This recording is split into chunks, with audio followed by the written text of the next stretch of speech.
Welcome to the Heal Yourself podcast, where we dive deep into all things healing. I'm Denise, a speech language pathologist and a self-love coach for adults and teens. And I'm Kira, a traditional naturopath and functional nutritionist, and we're here to guide you through the transformative process of healing your body, mind, and soul. From the latest in functional medicine to nurturing your relationship with yourself, healing trauma, and even transforming your money story, we're here to empower you with the knowledge and tools to create lasting change. So whether you're looking to heal physically, emotionally, or spiritually, join us as we explore the many paths to wholeness and wellness.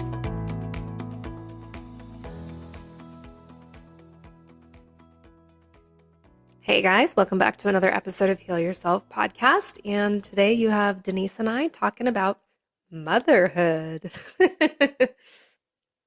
Denise, I know the day after Mother's Day, but right? That's all right. It's still relevant. it is relevant because motherhood is motherhood. So you always celebrate mothers are celebrated all the time, right? Not just on Mother's Day. Yeah. Well, and we're going to talk about this twofold, right? Like the very first part, I do want to talk about the clinical aspect of motherhood and like what postpartum means, so if, but we're going to get into the spiritual. So if you're like, oh, I'm not a mom, this episode isn't relevant to me, it still is. Like, as we start talking, it's still going to be relevant because you have a mom. Yeah. Well, the physical may not have affected you if you did not birth, but the spiritual part will be relevant when we're taught because there are stepmothers, there are surrogate mothers, there are mothers who adopted mothers, stepmother, so many types, even fur mothers, like I send text messages to my friends who are not mothers of humans, but they're mothers of their fur babies. And honestly, that takes like work. So yeah. Gotta still keep them alive. Well, let's start with the clinical, and I want to keep this brief, but I think it's important because so many go through pregnancy not having done some things that they should be considering. So when we look at other countries, they actually do like detoxes before even trying to get pregnant, just to prep the womb. And here in the States, I feel like we don't, it's just not a common thing, right? It's like, oh, I'm going to just try to get pregnant. And then women struggle to get pregnant because of so many various things. Or they get pregnant and then they realize down the line, like, wait a minute, I passed down any heavy metals, any nutrient deficiencies, like all of this stuff.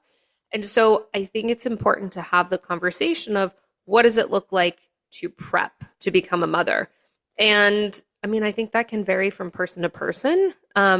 Denise, I'm curious, when you said like, okay, it's time, and you guys decided, did you do anything? Like, did you know anything about holistic health back then? No, I did not, especially not with my first pregnancy. Well, because I didn't start my health journey until after my second baby, after my daughter was born. Mm-hmm. However, though, I did know that I needed, because I was such an unhealthy person. Like I didn't eat vegetables. I didn't eat enough food. I didn't eat enough nutrients. So when I was pregnant, I started researching more and kind of like, eating a little bit more of the nutrients that my baby needs. But it was just me. Like and I was pregnant, my first baby, I was pregnant in 2005. But yeah, there was not really. And I think like in 2005, I don't think like how holistic health was, like how big, I think it's way bigger now. Oh, it is for sure. And like, when you and I were pregnant, I feel it was just, there's just so much information out there now. There's more research. Yeah, but I didn't know. How about you? Did you know? Yes and no. I was finishing my nutrition degree, so I knew enough to like, oh, I'm going to eat these things, I'm going to take these types of supplements, but I really didn't consider heavy metal detoxes. I didn't even, like I saw a midwife and she ran my labs and I was told everything was okay, but I didn't know anything about monitoring nutrient levels because no one told me you really do, as a mother, pass down your nutrient levels. So if you're nutritionally depleted, they're going to get that. You pass down the majority of your microbiome. There's a little bit from dad, but it's mostly from mom because you're hanging out in the womb for 9 months. So Hmm. I did not spend the time to optimize certain things. I was just eating right.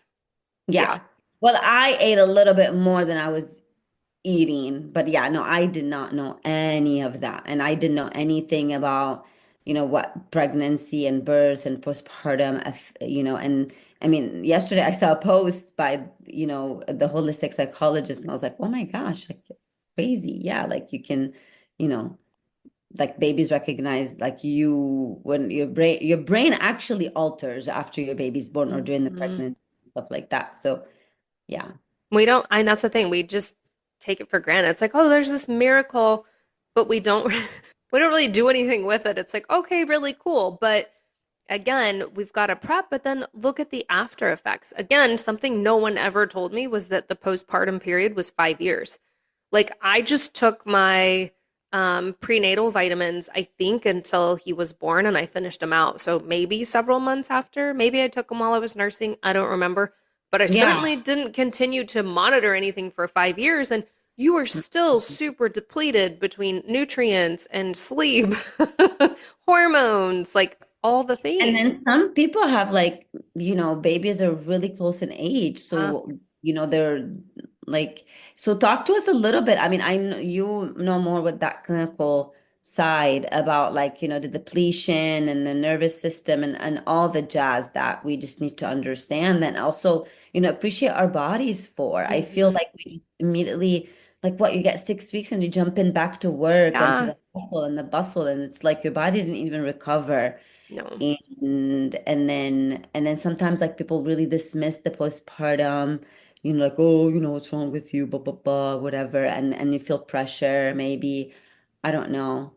I mean, Yeah. I know that, like, yeah. I mean, talk to us about all the I beautiful mean, clinical stuff. I'm so from a clinical perspective, I want to say first, like, do not shame yourself or go into feeling guilty if you didn't do this stuff because I didn't either. Like I learned about this because I studied functional medicine after he was born. And so it is what it is. You did the best you could. If you are currently pregnant, or if you're like, oh my gosh, I'm still postpartum, then start paying attention to your nutrient levels. Do an HTMA, which is a hair tissue mineral analysis. Do some blood labs to monitor nutrient levels to get those up. That way, you are eating what you and your baby need, or adding in some supplements for those nutrients if you cannot eat enough, and working on things like gut health. And then, goodness knows the stress. And there's a lot that comes with having a baby, and we're gonna spin this a little bit because we are gonna start talking about the spiritual lens of having a baby, but there's a lot that comes with it. Like if you are a mother, you know what we're saying by this because it's a whole different ballgame. Like your life completely changes, not just because you have a child, but it does. It changes something in your brain. Yeah, right. Yes.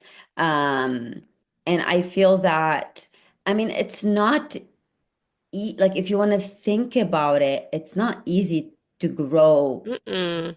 being, right? I understand that we take it for granted because the body's doing everything behind the scenes, and Mm-hmm. you're not worrying about it, and you're going to the ultrasounds and checking. I get that.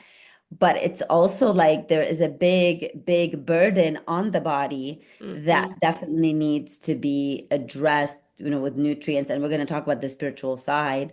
But I want to say like your brain does alter, and I am going to just like find one thing that and then you can look it up. It's by the holistic psychologist on Instagram. And but I really love this that, yeah, her brain has structure. This is not from me, I'm just reading. Brain, like the mom, the mother, after giving birth, her brain has structural changes after giving birth, making her more sensitive to her child's emotional state and more intuitively connected to them when they're in danger.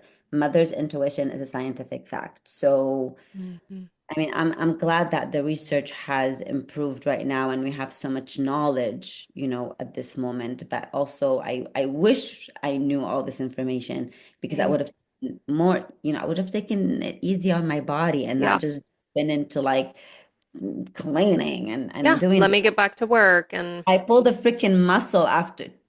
5 days after I came home Oh my when my gosh. daughter was born because I think I was just throwing the trash in the trash, and I had a C-section. I was throwing it, and I pulled a muscle, and I was miserable for freaking 2 weeks. Mm. Not need to, do like a whole situation, but I feel that you just get so pressured. Yeah. Um, However, I feel like this shift is happening, like more new moms are just also more aware. Yeah.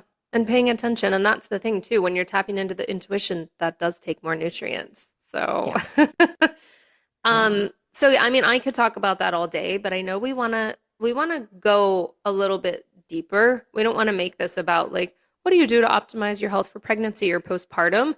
We want to really make it about motherhood because we all have mothers. And like Denise said, maybe there's also a stepmom or an adoptive mom. Like we have mothers. And that's usually the first person that we come in.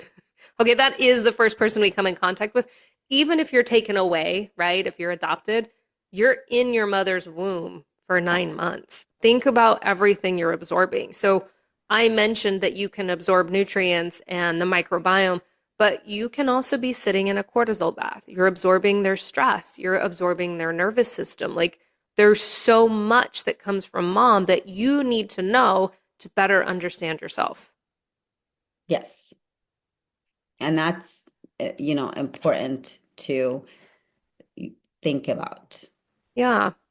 Well, and let's talk about, okay, so childhood and going back to our moms. This Yeah, can be a painful conversation.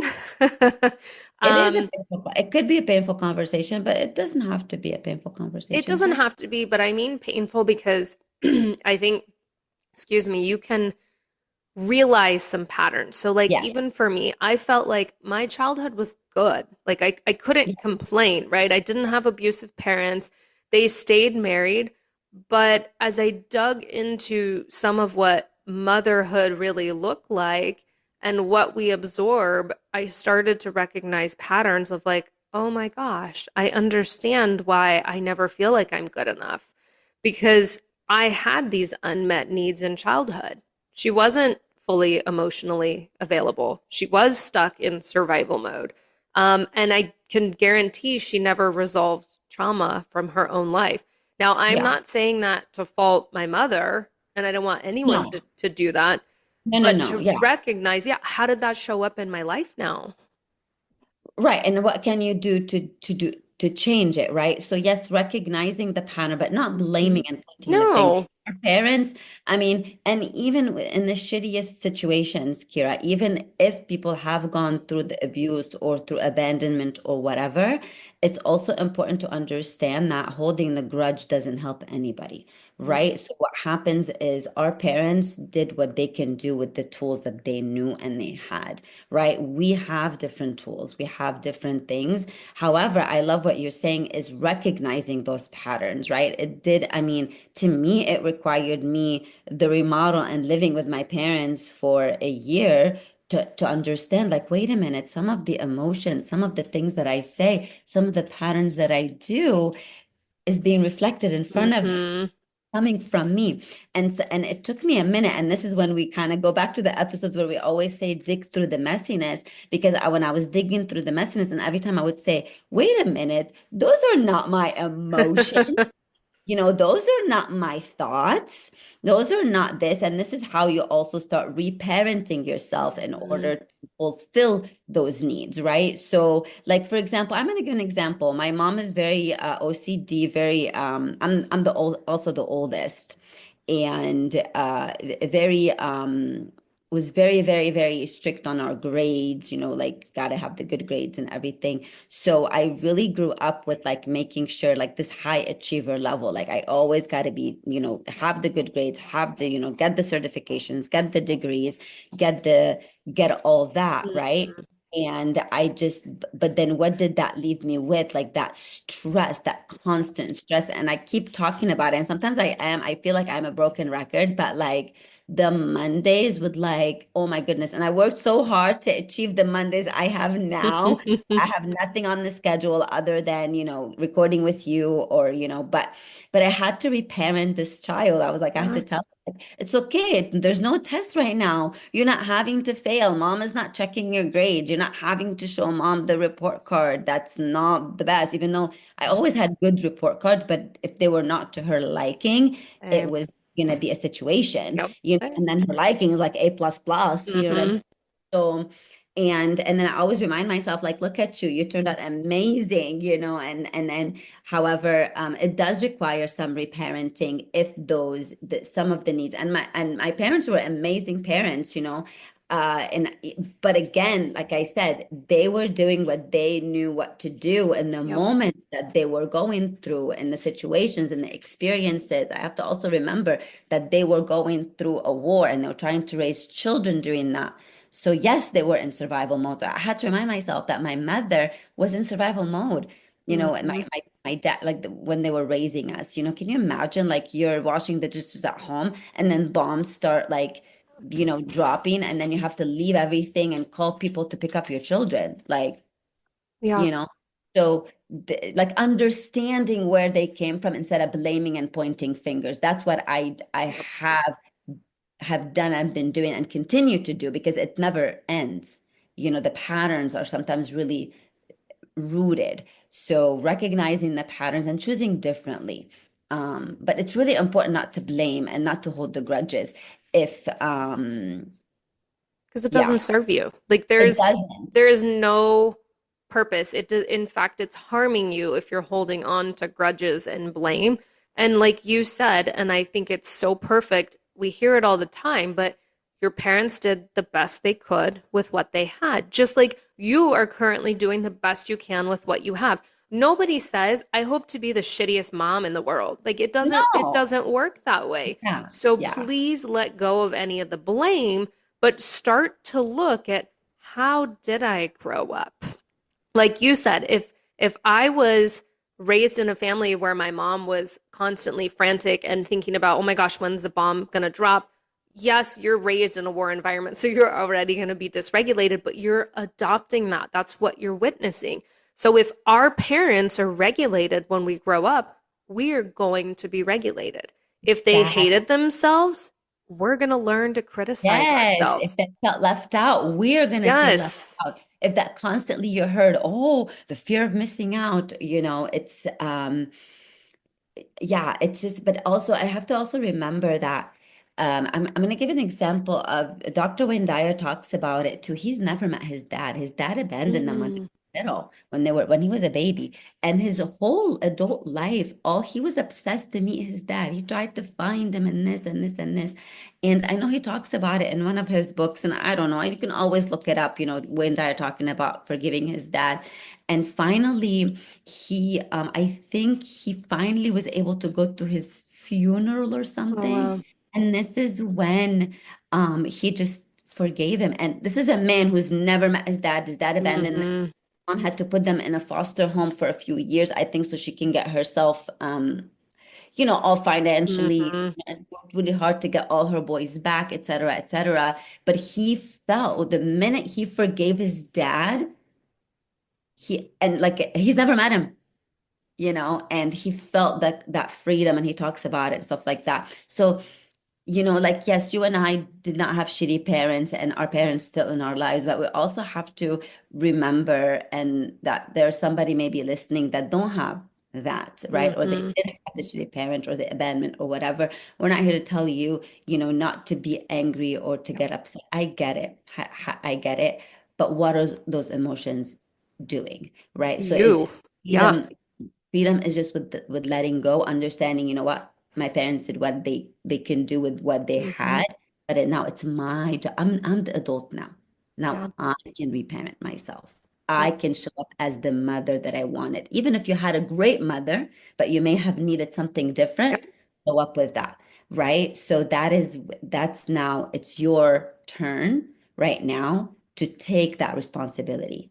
And that's where instead of holding the grudge and pointing the finger, you're taking back your power and Amen to you're that. reparenting that that And child. we all need to. I just want to clarify, we all need to reparent ourselves. Even if you had the most amazing mom out there, there are patterns that you adopted that are not serving you. I guarantee it. And like Denise said, you could have had the worst upbringing and you have a lot more to work through. But we all have some aspects where we need to reparent ourselves and we need to look at what does motherhood mean to us, like whether we're a mom or not. And I want to bring that in Yes, if you do have kids. Okay. So now we're talking about motherhood, but if you have a kid, your kids are your mirrors. And this can be a really powerful one because I think our kids can be our spiritual teachers. And I've always said that about my son, who's 9, right? And not even fully verbal. I can't sit and have a legit conversation with him. He's only partly verbal, but he is my spiritual teacher. He's not a project. And I think sometimes it's easy to look at our kids as like, oh, I got to fix this and I got to do this and I got to do that. And oh, they're acting out here. They are our mirrors and they are here to teach us and we can learn from each other. absolutely. And I really love that. No matter how much you're butting heads with your kid. And I Mm, remember every time I share with you about something, you're constantly telling me or asking me this question, what is this teaching you? mm. It's always something that's teaching us. Even when your kids trigger you, activate you, when when they say something or do something, it's hard to admit that, It but yes, is. they are your mirror and they are constantly portraying the unconscious part of you. So this is when you're like, what still needs to be healed? Why her behavior is behavior or his words or her words or actions or inactions Hmm. you know, what is that unconscious part in me that still needs to be healed, right? So this is how, you want to view not just your kids, every relationship in your life as a mirror, but your kids are with you constantly and they do bring out those unconscious parts They do, because then it pretty goes back often. to, well, and then it goes back to the mother again. If you grew up with your mother, right? Lived in the house with her, whatever, it becomes even harder to parent. Because if there were things that you were lacking, that you really felt like, gosh, my mother was really emotionally unavailable, or she did XYZ when I was a child and I needed her to show me more love. Now you have a kid and you have a choice. Am I going to repeat these patterns, or am I going to push past what feels very uncomfortable and give my child what I didn't have? And that takes a lot of effort to say, I'm going to give my child or my children what I never had, what was not available to me. Exactly. Exactly. And that's how you change Hmm. generations, right? Generational curses, traumas, whatever. Or you build up on the generational wealth, right? And you Hmm.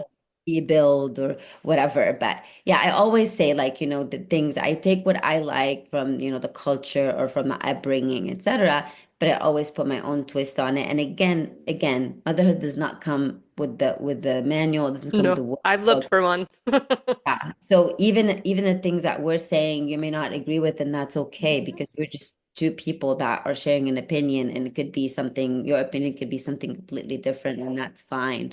There's no right or wrong. It's just that we always want to do different, I feel, and that's how I see it. I want to do different and I want to do better for my children. And I always tell them as well, don't also carry on the same change, build, whatever. Yeah, you have to become conscious of those patterns. Right? It goes back to awareness. You and I have said this before. Look at your life, look at how you show up in the world, look at how your mother showed up in the world. And I know we're not talking about dads, but you can throw dad in there, dad in there too. But how did specifically your mom, if you were going to become a mother, how did your mother show up for you? How do you want to show up? And you can break that. And we love talking books. Denise always has some good quotes, but I'm just going to say, if you are not familiar with Mark Wolyn's It Didn't Start With You, I highly recommend that, because that is looking at family constellations and breaking generational trauma and learning how to forgive if there are significant, not even significant. It was still a powerful book for me, and there weren't significant issues. But if you have significant issues or trauma from childhood around parents, it can be a really powerful read with all of the activities he has in there. Yes, I like the book. I like the exercises. Some of them, I mean, Yeah, they're pretty involved. Like you I got know. to really dig deep. I get Yep. it. That's the beauty, of there's the beauty of digging deep. And that's the thing. Like there's no, I mean, again, there's no magic wand, there's no automatic things that are just gonna happen. Oh, poof, everything's gonna go away. Mhm. Just, doing the work and looking within. And it's also about having fun and making a light of it too. And not just constantly everything is, trauma, trauma, trauma, this or whatever, like constantly, not just remembering to reparent that child, but also, reminding her or him to play more and to have fun more and to satisfy those needs. Because there's a lot of people who grew up with parents who were very serious and not allow them to play. They had to grow up way faster than so yeah. And I mean, I think for those that are like, what the heck do you mean by reparenting? Look at your childhood and look at what you wanted. Like Denise just said it. If you always wanted to be that kid who was out there playing, but you couldn't because your parents were strict or whatever rules, then allow yourself that time to play that you didn't get. If you needed time alone because you had a ton of siblings and you felt like your parents were strict and you never got to leave, give yourself the alone time. So look at what you needed in childhood and give yourself that now. That's what we mean by reparenting. And Denise, you might have additional thoughts around that too, but No, I love it. And thank you for, I know sometimes we say things and then, we forget that we've been using these terms for a long time. I love your very simple explanation. Yeah. So basically give yourself what you did not get. Right. yeah. And we're not saying like, oh my gosh, if you are deprived of like, the clothes and things, you're gonna go and put yourself in debt. This is not what we're saying, right? The things that we say Don't take in this everything literally. attitude. I know, but like, yeah, like look where, and again, we keep saying, look, we keep saying, bring up your awareness. And I feel, and I really hope that with every episode of this podcast, we are giving you the opportunity to like even, look a little deeper or think a little deeper or differently, Hmm. or, you know, yeah. So, Yeah, if you have any questions? I don't No. think so. Yeah. No. I think it's just the whole episode is just a self-reflection, reflect on your childhood, reflect on how what you want to be, the mother that you want to show up, right? Because remember, the past is done and over with, right? Hmm. It's what we do with the present moment that matters. So if you don't want to go, because sometimes people say like it's tough to go back and to remember all that. We're not asking you to, right? So just be moving forward. Hmm. Who is the mom that you want to show up to be? Who is the mom that you want to uh and what are the actions, what are the thoughts, what are the words, who do you want to be, and then Yeah. just carry that and yeah, make the And then, choices in line with that. yeah. And then from the clinical perspective, don't don't ignore yourself. If you are No, trying to get pregnant, if you're like, "Oh, I'm about to be a grandma," or, my daughter is trying to get pregnant, then have the conversations about nutrient depletion, talk about gut health, talk about toxins, none of the sexy stuff, but it's so important because there are so many women that struggle postpartum, not just with depression, but with everything, intense fatigue, hormonal issues because they did not pay attention to that or the postpartum period. So it's all the things, guys. it is, it's everything is related. Hmm. And yeah, and I really love, I mean, I wish we listened to this episode when we were pregnant, but I know. you know what I mean, like I feel that there a lot of, Yeah. it's a good topic. Yeah, it is. And there's more we can say. So, as always, guys, if you have follow-up questions, we're on Yeah. Instagram. So, find us, drop us a DM. Let us know specific questions you have. We could potentially turn that into another podcast episode. And Denise has said it in the past, but if you are struggling to master your mind around all of this, we are working on revamping a program. So, stay tuned for that. Yes, and I just want to end with you are doing an amazing job. You're doing what you can with what you have. We really are hopeful and we have faith that we are adding to your toolbox.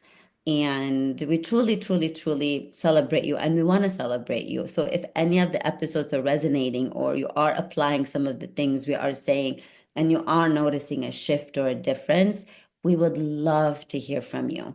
Yeah, Yeah. that's it. All right, guys. We'll see you on the next episode.